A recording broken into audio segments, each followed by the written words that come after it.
Chers amis, je voudrais aborder avec vous aujourd'hui l'important sujet du jour de repos cultuel. Beaucoup de personnes sont dans la confusion au sujet du jour du repos hebdomadaire. Les uns disant que c'est le dimanche, les autres le samedi, et encore certains le vendredi, ou encore il n'y a pas de jour particulier pour le culte. Ce sujet est d'une importance capitale, surtout que la prophétie biblique révèle que cette question deviendra un enjeu majeur à la fin des temps et fera l'objet de légifération pour contraindre les habitants de toute la planète à avoir tous le même jour de repos, afin, dit-on, de sauver la planète qui connaît la plus grave crise écologique et morale de son histoire. Mais posons tout de suite la question. Dieu a-t-il fixé un jour de repos que l'humanité tout entière est invitée à observer? Pour répondre à cette question, un grand nombre de croyants se tournent vers la culture et la tradition, chacun pensant avoir raison sur la question. Dimanche ou samedi, qui dit vrai? Qui a raison? En préambule de la conférence de ce jour, je voudrais souligner de manière solennelle que toute pratique religieuse chrétienne doit émaner de l'enseignement de la sainte parole de Dieu. Donc, doit être ancrée en Jésus-Christ avant de trouver sa place dans notre cœur. Quand on écoute Saint Paul s'adressant aux croyants de Corinthe, il leur dit « Pour moi, frères, lorsque je suis allé chez vous, je n'ai pas eu la pensée de savoir parmi vous autre chose que Jésus-Christ et Jésus-Christ crucifié. » Le texte sacré me dit, dans Marc 12, verset 30, « Tu aimeras le Seigneur ton Dieu de tout ton cœur, de toute ton âme, de toute ta pensée et de toute ta force. » Ainsi, j'ai la certitude que Jésus m'aime. J'aime Jésus. Il est mon Seigneur. Et tout ce qu'il me dit, c'est pour mon bien. Il ne me dira pas une chose pour me rendre malheureux, car il veut mon bien. Paul dit au jeune Timothée que toute écriture est inspirée de Dieu et utile pour enseigner, pour convaincre, pour corriger, pour instruire dans la justice. Donc la Bible est utile pour nous enseigner la vérité. Et cette vérité nous parvient avec la marque de l'inspiration qui produit en nous la conviction qui nous pousse à corriger nos pensées, nos erreurs théologiques et nous amène à la restauration à un bon état. La Bible a démontré son pouvoir régénérateur et transformateur dans la vie des hommes. Nous sommes instruits dans la justice, c'est-à-dire dans la qualité ou condition que Dieu peut approuver. En effet, il n'y a que la Bible qui présente une façon de vivre que Dieu peut approuver. Mais plus encore, elle me qualifie afin qu'en tant qu'enfant de Dieu, je sois en mesure de faire de bonnes œuvres. Et pour arriver à ce résultat, il faut l'étudier consciencieusement, l'assimiler et l'appliquer dans sa vie. Il faut faire cause avec la parole de Dieu. Donc le seul endroit où moi, en tant que chrétien croyant au Christ, irai chercher la vérité est dans la Bible. Qui plus est, notre seule sauvegarde en ces derniers temps, en présence de ce monde difficile. La Bible présente Jésus-Christ comme le meilleur, que dis-je, le seul exemple et modèle exclusif que l'Église chrétienne possède, savoir son fondateur et son nom c'est Jésus-Christ et personne d'autre et rien d'autre. Ainsi donc, un véritable chrétien, une véritable chrétienne suivra Jésus-Christ, demeurera dans sa parole, car 1 Jean chapitre 2 verset 6 déclare « Celui ou celle qui dit qu'il demeure en lui doit marcher comme lui-même a aussi marché. » Il ne suffit pas de dire « Seigneur, Seigneur », mais encore, il faut faire sa volonté, il faut lui obéir. Sur la question du jour du repos, le Christ ne nous a pas laissés dans les ténèbres pour que nous avancions à tâtons et heurtions nos têtes contre des poteaux mal placés dans l'obscurité. Dès l'origine du monde, il a mis le jour du repos en orbite et cela pour l'éternité. Dans Genèse chapitre 1, versets 1 à 3, la Bible déclare « Dieu vit tout ce qu'il avait fait et voici, cela était très bon. Ainsi, il y eut un soir et il y eut un matin, ce fut le 6e jour.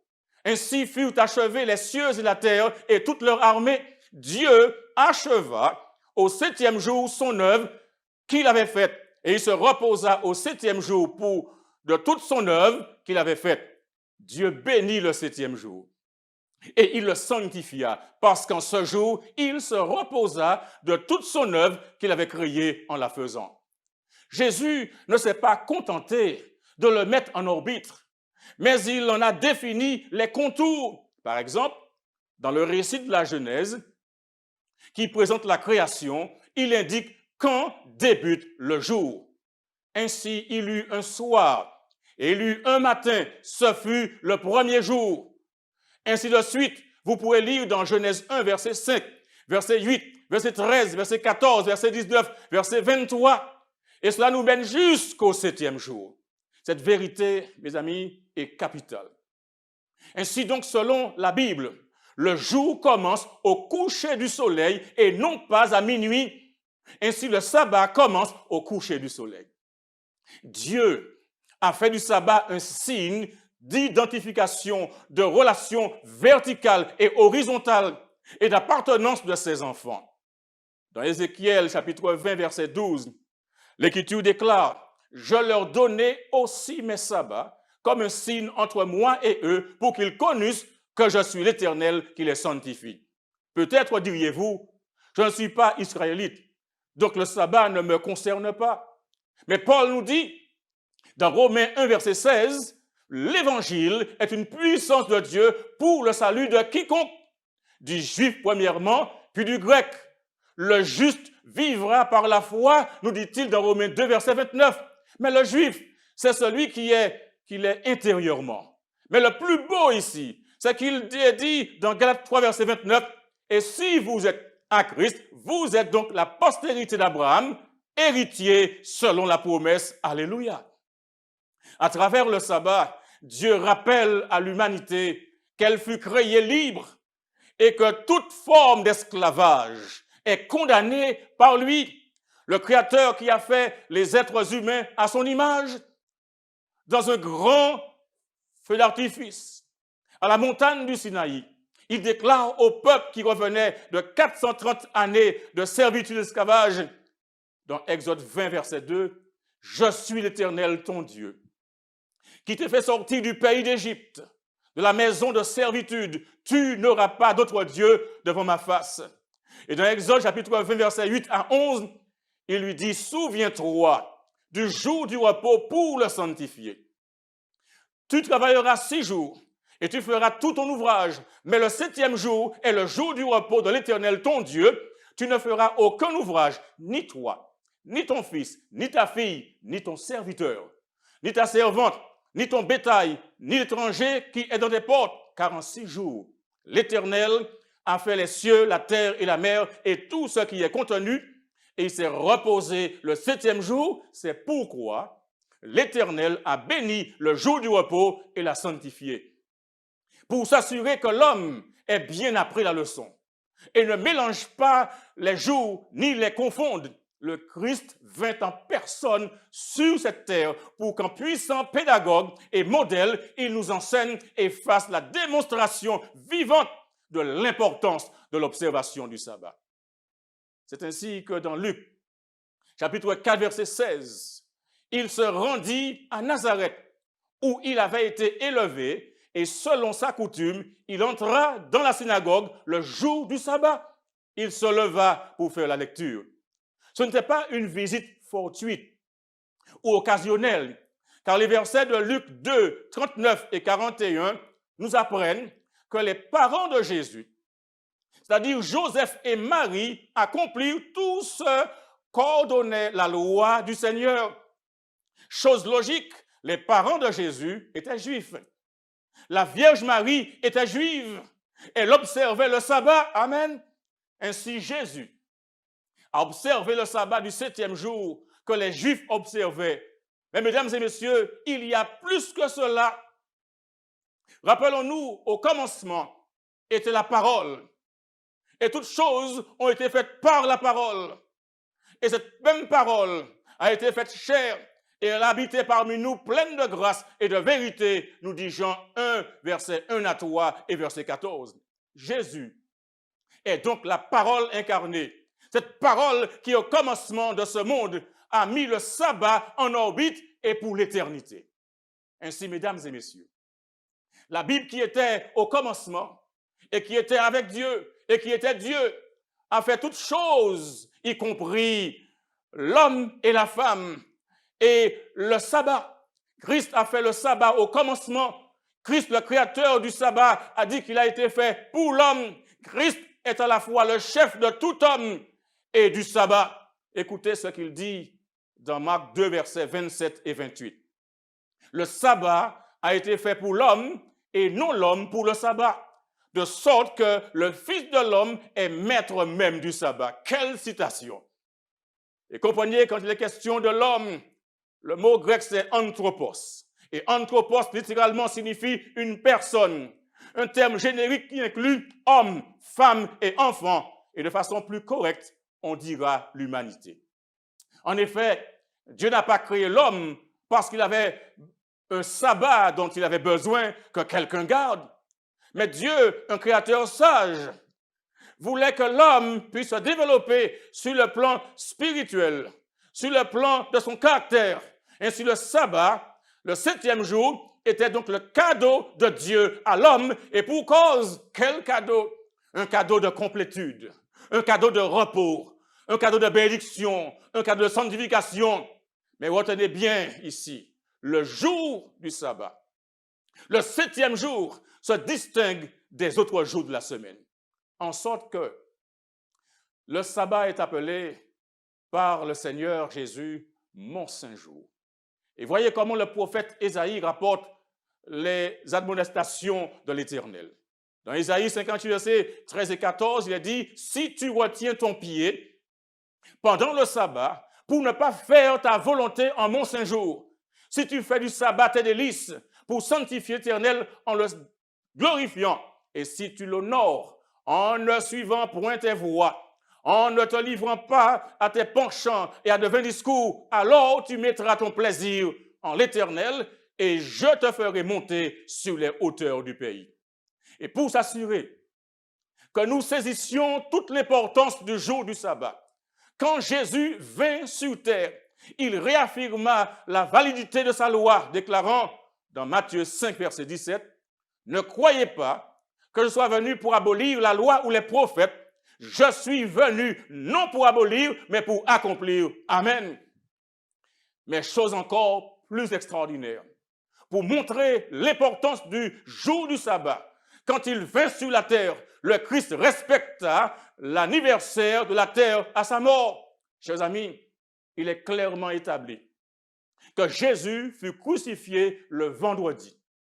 Et ce que la tradition appelle le vendredi saint.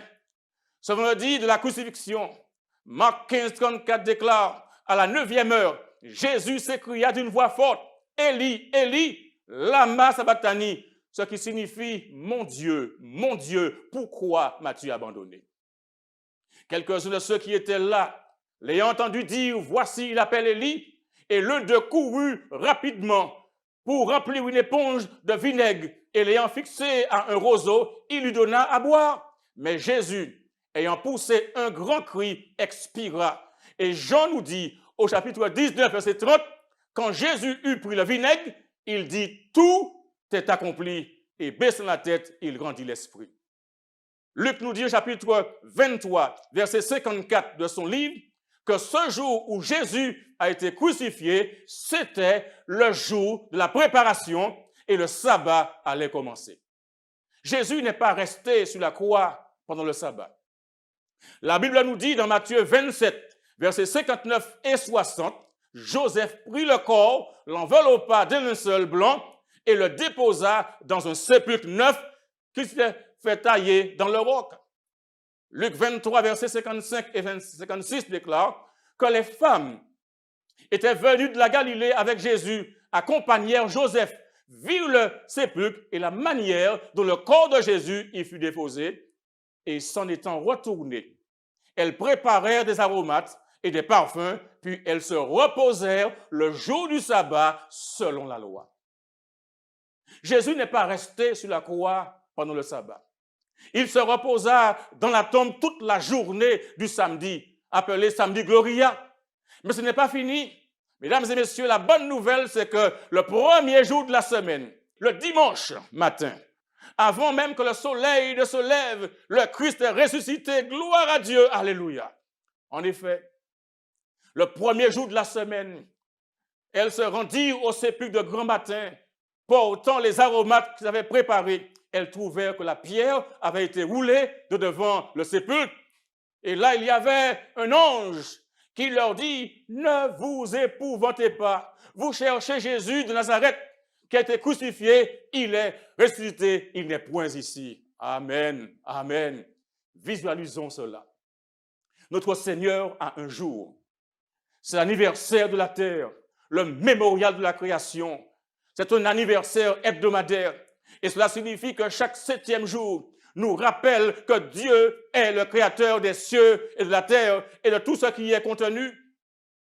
C'est pourquoi, dans Exode 31, verset 17, l'Écriture déclare, ce sera entre moi et les enfants d'Israël un signe qui devra durer à perpétuité. Car en 6 jours, l'Éternel a fait les cieux et la terre, et le 7e jour, il a cessé son œuvre et il s'est reposé. Le sabbat n'est pas là pour partir. Le sabbat est là pour rester. Il ne disparaîtra pas, même dans l'éternité, selon Ésaïe 66, verset 23, à chaque lune, à chaque nouvelle lune et à chaque sabbat. Toute chair viendra se prosterner devant moi, dit l'Éternel. Mesdames et messieurs, Dieu vous aime. Et c'est pourquoi il dénonce Babylone comme celle qui a abreuvé toutes les nations du vin de la fureur de son impudicité. Lisez Apocalypse 14, verset 8. Et ça, c'est très important. Cet abreuvement des nations de son vin d'impudicité se traduit de plusieurs manières. Dieu fit le monde en 6 jours, nous dit la Bible, et s'est reposé le 7e jour, sanctifiant ce jour, en le mettant à part comme saint et réservé pour lui-même, afin qu'il soit observé par son peuple à travers toutes les générations successives. Mais l'homme de péché, écoutez bien cela, l'homme de péché, s'exaltant lui-même au-dessus de Dieu, celui qui s'assoit dans le temple de Dieu et se prétend lui-même Dieu, pense à changer les temps et la loi. Et dans la 2e épître de Saint Paul aux Thessaloniciens, chapitre 2, versets 3 et 4, Saint Paul dit, l'apostasie paraîtra, l'homme du péché, le fils de la perdition, l'adversaire qui s'élève au-dessus de tout ce qu'on appelle Dieu ou de ce qu'on adore, jusqu'à s'asseoir dans le temple de Dieu, se proclamant lui-même Dieu. Le prophète Daniel dit qu'il pense à changer les temps et la loi. Au chapitre 7 de Daniel, verset 25, la Bible déclare, il prononcera des paroles contre le Très-Haut. Il opprimera les saints du Très-Haut et il espérera changer les temps et la loi. Et les saints seront livrés entre ses mains pendant un temps, des temps et la moitié d'un temps. Ce pouvoir, prétendant prouver non seulement qu'il était l'égal de Dieu, mais qu'il était même au-dessus de Dieu, changea le jour du repos, mettant le premier jour à la place du 7e. Et le monde protestant a accepté cet enfant de la papauté comme sacré dans la parole de Dieu. C'est ce que l'on appelle son impudicité, dans Apocalypse 14, verset 8. Durant l'ère chrétienne, le grand ennemi du bonheur de l'humanité a fait du sabbat prescrit par le 4e commandement l'objet de ses attaques toutes spéciales. Satan travaille à l'encontre des desseins de Dieu. Il donne à ses partisans le pouvoir de mettre de côté le mémorial de Dieu, le sabbat du 7e jour. Ainsi, il montre au monde que le jour sanctifié, béni de Dieu, a été changé. Son objectif, mesdames et messieurs, étant d'en effacer le souvenir. Il met à la place un jour qui n'est pas authentifié par Dieu, qui ne peut être un signe entre Dieu et son peuple. Il conduit ceux qui acceptent ce jour à le considérer comme revêtu de la sainteté que Dieu a placée sur le 7e. Dans la lutte qui sera livrée dans les derniers jours, s'uniront contre le peuple de Dieu tous les pouvoirs corrompus qui ont renié l'allégeance à la loi éternelle du Seigneur. Dans cette guerre, mesdames et messieurs, le sabbat, jour de repos du 4e commandement, sera l'objet principal de la controverse, car dans le 4e commandement, le grand législateur s'identifie lui-même comme le créateur des cieux et de la terre. On a enregistré l'application de la loi du dimanche dans les années 1880 aux États-Unis. Mais elles reviendront à la fin des temps. Mais Dieu retient les desseins du diable. Le prophète nous dit dans Apocalypse 7, versets 1 à 3, « Je vis 4 anges debout aux 4 coins de la terre. Ils retenaient les 4 vents de la terre, afin qu'il ne soufflât point de vent sur la terre, ni sur la mer, ni sur aucun arbre. » Verset 2, « Et je vis un autre ange qui montait du côté du soleil levant et qui tenait le sceau du Dieu vivant. Il cria d'une voix forte aux 4 anges à qui il avait été donné de faire du mal à la terre et à la mer. Et il dit, verset 3, « Ne faites point de mal à la terre, ni à la mer, ni aux arbres, jusqu'à ce que nous ayons marqué du sceau le front des serviteurs de Dieu. Amen. » Mesdames et messieurs, les anges de Dieu retiennent les 4 vents jusqu'à ce que l'Évangile parvienne dans toutes les parties du monde pour annoncer les avertissements donnés par Dieu contre la désobéissance à sa loi. Ainsi, vous qui m'écoutez, c'est le moment de vous décider. Les lois exigeant l'observation du dimanche comme jour de sabbat entraîneront une apostasie nationale à l'égard des principes républicains sur lesquels le gouvernement a été fondé. La religion de la papauté sera acceptée par les responsables et la loi de Dieu sera annulée. Il y aura une législation universelle du dimanche. L'histoire se répétera. La fausse religion sera exaltée. Le premier jour de la semaine, qui n'est qu'un jour ouvrable ordinaire, ne possédant aucune sorte de sainteté, sera installé de même que le fut l'image de Babylone. Toutes les nations et toutes les langues et tous les peuples seront contraints d'adorer pendant ce jour du sabbat erroné. Le décret qui exigera le culte de ce jour s'étendra au monde entier. Ainsi, chers amis, c'est le moment où vous devez prendre fermement position contre l'observation du premier jour de la semaine comme jour de sabbat, car ce n'est pas le jour qui a été béni et sanctifié par Dieu, et en honorant le dimanche, vous vous placez du côté du grand trompeur. Il est important d'accepter la vérité, mais marcher dans la lumière est encore plus important. Vous ne pouvez mettre en doute les vérités qui vous ont été présentées ce jour à partir de la parole de Dieu. Et je sais que vous croyez que ce que Dieu dit est vrai. Il est important que nous marchions, non pas dans les ténèbres, mais dans la lumière. Samedi ou dimanche, qui dit vrai? La Bible dit vrai, mes amis. Le sabbat du 7e jour de la semaine, le samedi, c'est le vrai jour de repos approuvé par Dieu.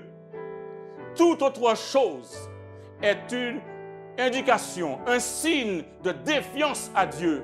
Le repos dominical est un signe de désobéissance à Dieu et de transgression à sa loi. 1 Jean 1, verset 6 déclare, « Si nous disons que nous sommes en communion avec lui et que nous marchions dans les ténèbres, nous mentons et nous ne pratiquons pas la vérité. » Et le verset 7 de 1 Jean 1 déclare, « Mais si nous marchons dans la lumière, comme il est lui-même dans la lumière, nous sommes mutuellement en communion et le sang de Jésus, son Fils, nous purifie de tout péché. » Je vous pose une question. Désirez-vous marcher dans la lumière que Dieu donne dans sa parole? Croyez-vous que c'est important de marcher dans la lumière dès aujourd'hui? J'aimerais prier pour vous, afin que vous continuiez de marcher dans dans la lumière de la vérité.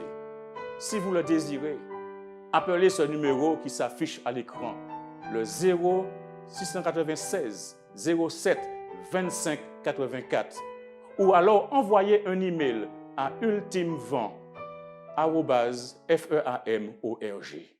Que le Seigneur vous aide et qu'il vous bénisse à faire le choix important de la vérité.